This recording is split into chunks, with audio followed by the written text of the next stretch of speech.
Sa ating nagniningas na mundong ginagalawan, nahaharap tayo sa hamon ng kalikasan. Ngunit hindi tayo maaaring magbulag-bulagan sa nangyayari sa ating kapaligiran.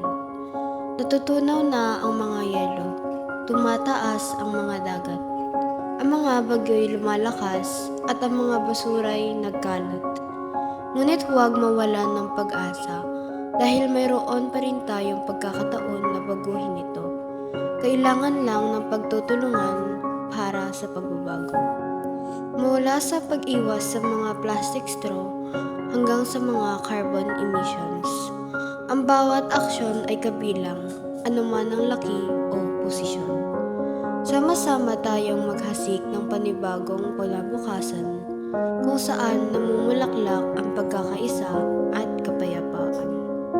Dapat nating iwasan ang pagtatapon ng basura sa kalsada, gamitin ang mga reusable na baterya, at higit pang magtanim ng mga puno at halaman para sa ikakabuti ng kalikasan. Ako'y bumubulong sa simoy ng hangin, isang pakiusap para sa pagbabago at pag-unlad, ang aking natatanging hiling.